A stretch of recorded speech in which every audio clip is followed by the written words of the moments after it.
और साथ में बेल आइकन को दबाना ना भूलें।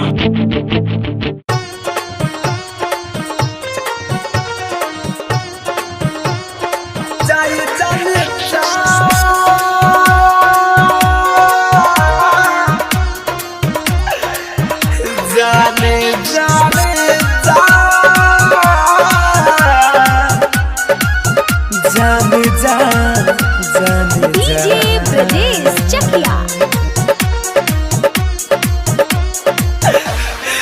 सनम जाके पियावा से दिल लगा ली हो, फिर ना हमारा ओर लौट के कबो आई हो।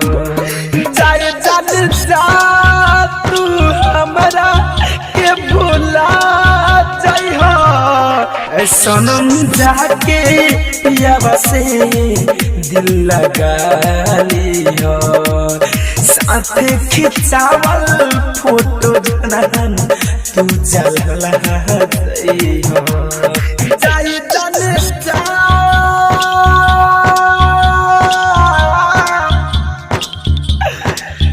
जाने जाने जा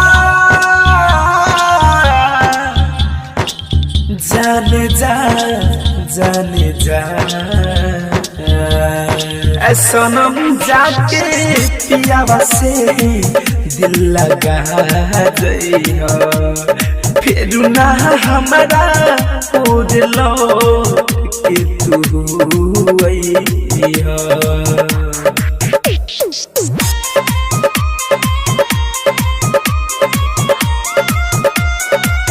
music by Ambe recording studio Delhi.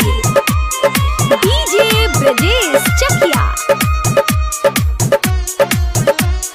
DJ Brajesh Chakiya. हो प्यार तू के हमारा के सजा दिहलो, जिंदे बानी तब तू हमारा के मुआ दिहलो। हो प्यार तू के हमारा के सजा दिहलो, जिंदे बानी तब तू हमारा के मुआ दिहलो।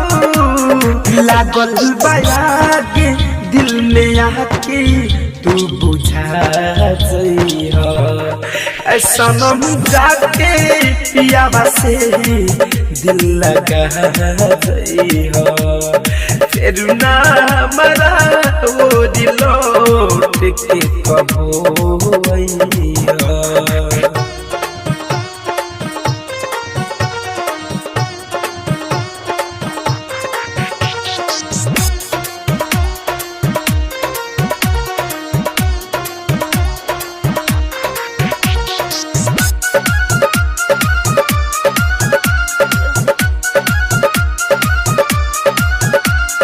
डीजे ब्रजेश चकिया। हो बीरज बिहारी अब न करी तो किया,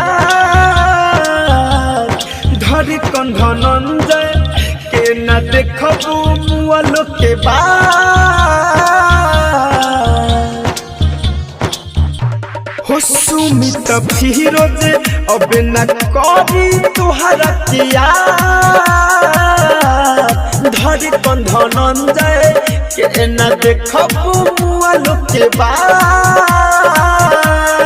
तब वहाँ के हमारा के कपनो राजया, सनम जाके पियावा से दिल लगा जाइया, फिर ना हमारा ओर लौट के कबो आइया। Ambe recording studio Delhi. Download कीजिए RCM music official app play store से। RCM म्यूजिक के सारे ऑडियो वीडियो डाउनलोड करने के लिए